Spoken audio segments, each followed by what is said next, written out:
Good morning दोस्तों। आज के वीडियो में हम बात करने वाले हैं रेलवे एएलपी के सीबीटी 1 के आंसर की पर कि आंसर की आ चुकी है तो आपका कितना स्कोर रहना चाहिए जिससे कि आप सीबीटी 2 के लिए आप अपनी जो तैयारी है वो कर सकते हैं। इस बीच में बहुत सारे जो फैक्टर है उस पर हम थोड़े बात करने वाले हैं।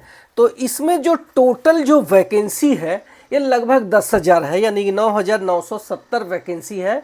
और सीबीटी 1 का 15 गुना बच्चे सीबीटी 2 में लिए जाते हैं। तो ये मान के चलो कि आप 1.5 लाख जो बच्चे हैं ये सीबीटी 2 में जाने वाले हैं। इसका जो एग्ज़ाम हो गया था ये 13 फरवरी से स्टार्ट हुए थे और आपके 18 फरवरी तक चले थे। इसके बीच में कुछ एग्ज़ाम सेंटर के एग्ज़ाम कैंसिल भी हुए थे, तो वो हमारा 11 मार्च को ये एग्ज़ाम करवा लिया गया था। अब जब एग्ज़ाम दिया बच्चों ने तो एग्ज़ाम देने के बाद पूरा सीना चौड़ा हो गया कि बहुत अच्छा पेपर गया है और खूब अच्छे से करके आए। ये मान के चलो कि 75 में से कम 60 क्वेश्चंस अटेम्प्ट करके आए और बताए कि यस पेपर बहुत अच्छा गया है। तो पेपर लगभग सबका अच्छा जाता है तभी तक जब तक कि उसकी आंसर की नहीं आ जाती है। जब आंसर की आ जाती है तो असलियत सामने आ जाती है और बहुत ही जो उम्मीद के साथ में एग्ज़ाम दिए रहते हैं वो बहुत ही लो स्कोर कर पाते हैं, क्योंकि उनको भी नहीं समझ में आता है कि ये जो सवाल वो कर रहे हैं वो गलत हो रहा है। तो उसमें जो है नंबर ऑफ़ क्वेश्चंस गलत होने की जो संख्या होती है ज़्यादा हो जाती है, इस वजह से मार्क कम हो जाते हैं। टोटल जो एप्लीकेशन डाले गए थे ये लगभग 10 लाख डाले गए थे। और हम अटेंडेंस की बात करें तो ज़्यादातर बच्चे एग्ज़ाम देने नहीं जाते हैं क्योंकि तैयारी नहीं रहती है। बहुत सारे बच्चे फॉर्म तो भर देते हैं लेकिन जब एग्ज़ाम डेट आता है तो वो सोचते हैं कि अरे यार मैंने तो एग्ज़ाम तैयारी ही नहीं किया, अब क्या जाए, तो एग्ज़ाम छोड़ देते हैं। तो ये जो एग्ज़ाम देने वालों की संख्या है लगभग 60 से 65% रहती है। तो मैं मान के चलता हूँ कि 6 लाख 6.5 लाख बच्चे ने इस एग्ज़ाम को दिया है। अब जो डाटा आ गया है ये डाटा एक वेबसाइट है रैंक गुरुजी, उस डाटा पे डाल दिया है। तो मैंने इंस्टाग्राम में भी अपने टेलीग्राम चैनल पे भी डाल दिया है। तो अगर आपने अभी तक मुझे इंस्टाग्राम में फॉलो नहीं किया तो वहाँ पे जा करके देख सकते हैं। इसके अलावा अगर आपने भी टेलीग्राम चैनल पे ज्वाइन नहीं किया है मुझे, तो आप जल्दी से जल्दी आप मुझे ज्वाइन कर सकते हैं। वहाँ पर भी मैंने ये डाटा डाला। तो ये डाटा लगभग 1.5 लाख बच्चों का है। और आपको बता दूं कि इसमें जो इन्होंने इजी और हार्ड शिफ्ट बताए हैं, ये इजी शिफ्ट इन्होंने कौन से जो 17 और 16 तारीख के एग्ज़ाम हुए थे ये बहुत ही हार्ड शिफ्ट बताए हैं, जिनमें एवरेज जो निकल के आ रहा है ये 38 या 39 करके आ रहा है। इजी शिफ्ट को हम अगर देखें तो इन्होंने ये जो बताया है इजी शिफ्ट ये आपका 18 फरवरी और 11 मार्च वाला जो कि मॉर्निंग शिफ्ट में हुआ था 11 मार्च का। तो इसमें जो मार्क का डिफरेंस है ये बहुत ज़्यादा है। अगर हार्ड शिफ्ट के एवरेज मार्क की बात करूं तो ये हमें 39 निकल के आ रहा है। वहीं जब हम इजी शिफ्ट की बात करें इसका मतलब समझ रहे हैं, इसका मतलब है कि आपके जो मार्क है इसमें 10 नंबर का जो है फ़र्क हो जाता है। तो जिन बच्चों ने बहुत कम नंबर पाए हैं तो उनको लग रहा है कि क्या मेरा सिलेक्शन हो पाएगा कि नहीं हो पाएगा। तो आपको बता दूं कि अगर आपका कम नंबर पाए हैं तो इसका मतलब है कि हो सकता है कि आपका जो शिफ्ट है ये 17 फरवरी के डेट में रहा है और आपने बहुत हार्ड शिफ्ट में एग्ज़ाम किया है। तो हो सकता है कि आप 30 मार्क कर लिए हैं फिर भी आपको डर लग रहा है। तो हो सकता है कि आपको एवरेज मार्क 10 नंबर और कर लिया जाए। जब नॉर्मलाइजेशन होगा तो ये 10 नंबर अगर आपको 30 में बढ़ गए तो आपके नंबर हो गए 40, और 40 अगर हो जाते हैं और आप किसी रिजर्व कैटेगरी में आते हैं तो आपका सिलेक्शन हो जाएगा। अब बात करते हैं कि कितना एटलीस्ट जो नंबर होना चाहिए जिससे कि आप अपने सीबीटी 2 की तैयारी में अभी से लग जाओ।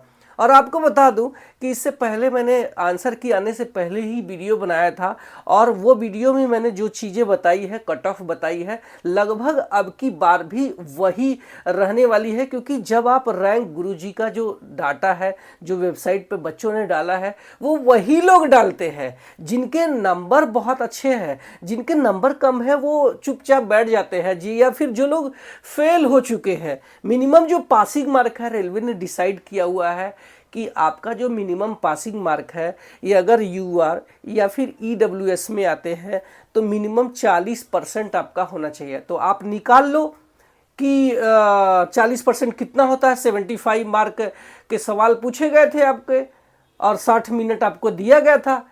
तो इस जो है, इसमें से आप जो है जो मिनिमम जो पासिंग मार्क है 40% आप निकाल लो। अगर इससे कम है तो आप फेल है। अगर आप ओबीसी या फिर एससी में आते हैं तो आपका जो मिनिमम पासिंग मार्क है 30% है। एसटी में आते हैं तो मिनिमम पासिंग मार्क यहाँ पे 25% है। तो आप अपना अगर इससे कम स्कोर कर रहे हैं तो आप ये मान के चलो कि आप फेल है। बट ये रॉ मार्क है। अगर आपका नॉर्मलाइज होकर के ये स्कोर बढ़ जाता है, तो ये अगर नॉर्मलाइज होकर के 40 क्रॉस कर जाता है, 40% या 30%, 25%, तो आप पास है। तो हो सकता है कि आपका उतने में भी हो जाए, लेकिन यहाँ पे इतनी कट ऑफ कम नहीं जाने वाली है, क्योंकि अब की बार थोड़ा सा ये हम वैकेंसी देखें तो कम है। एग्ज़ाम की बात करूँ तो अब की बार जो एग्ज़ाम हुए थे वो बहुत ही सॉलिड मार्क उठाते हैं। यानी मैथ और रीजनिंग के जो मार्क होते हैं, या तो आप गए हैं एग्जाम में तुक्का मारे हैं तो आपका पूरा का पूरा गलत ही हो जाएगा।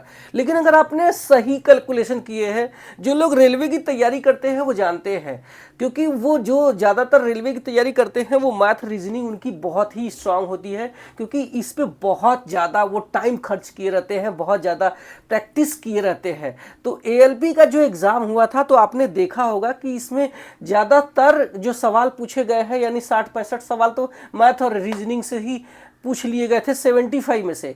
तो जिन्होंने अच्छे से प्रैक्टिस करके गए हैं तो उन्होंने अच्छा स्कोर करेंगे ही।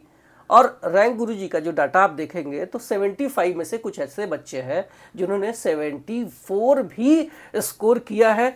तो आप ये सोच सकते हैं कि कितना अच्छे से तैयारी करके ये एएलपी के एग्ज़ाम में बैठे हैं। अगर ये लोग और अच्छे से तैयारी करें तो मुझे लगता है कि आईएएस का एग्ज़ाम क्वालिफाई कर जाए। तो ये जो है आपका जो कट ऑफ है तो इतना तो नहीं जाने वाला है, क्योंकि मुझे जहाँ तक लगता है कि ज़्यादातर लोग वही लोग अपने मार्क शेयर करता है जिनके नंबर बहुत अच्छे होते हैं। जिनके नंबर कम है, जो फेल है, उन्होंने तो डाले नहीं। अगर जब डालेंगे तो हो सकता है कि जो एवरेज मार्क है वो हमें जो 42 मिला है तो ये और भी कम होते हुए दिख सकता है। तो यहाँ पे आज भी मेरा कॉन्सेप्ट वही है जो मैं पहले था। तो आज भी मैं बता रहा हूँ कि इतना अगर आपका स्कोर है तो आप अपने सीबीटी की तैयारी में लग जाओ, सीबीटी 2 के। तो चलिए डिस्कस कर लेते हैं सबसे लास्ट में नॉर्मलाइजेशंस पे, ठीक है। तो नॉर्मलाइज मार्क है, ध्यान रखना, ये यूआर में अगर आप आते हैं तो अगर आपका मार्क 45+ बन रहा है, आप चाहे किसी भी जोन से फॉर्म भरे हैं, तो हो सकता है कि आपका सीबीटी 2 में सिलेक्शन हो जाए। ओबीसी में आते हैं तो आपका जो मार्क है ये 40+ अगर है तो आप सीबीटी 2 की तैयारी में लग जाओ। ईडब्ल्यूएस में है तो 38+ है तो आप सीबीटी 2 की तैयारी में लग जाओ। एससी में आते हैं तो 35+ है तो आप जो है सीबीटी 2 की तैयारी में लग जाओ। वहीं अगर आप एसटी में आते हैं और 30+ मार्क है तो आप अपने सीबीटी 2 की तैयारी में लग जाओ। ये नॉर्मलाइजेशन मार्क है, हो सकता है रॉ स्कोर आपने इससे भी कम किया हुआ है, तो इसका मतलब नहीं है। जब नॉर्मलाइजेशन होगा तो हो सकता है आपके नंबर बढ़ जाए, और बहुत सारे लोगों के नंबर भी कम होते हैं, क्योंकि इजी शिफ्ट हुआ तो क्या हुआ, इजी शिफ्ट में भी आपने अच्छे से तैयारी नहीं किया और आपने कम नंबर किए तो क्या आपका नंबर घटेगा? नहीं, आपका नंबर भी घटेगा। तो हो सकता है, लेकिन मैंने जो मार्क बता दिए है कि इतना नंबर है तो आप ये मान के चले कि आप सेफ हो सकते हैं। बेस्ट आप लक तो नहीं बोलता मैं, क्योंकि यहाँ पे लक कोई काम नहीं करता, प्रैक्टिस आपकी काम होती है। Best wishes for your CBT 2 exam, तैयारी आप अच्छे से करो, और मैं चाहता हूँ सिलेक्शन मार के आप भारतीय रेलवे जल्दी से जल्दी ज्वाइन करो, जैसे कि 2024 के बच्चे ज्वाइन कर चुके हैं, अपनी ट्रेनिंग में है। Thank you so much.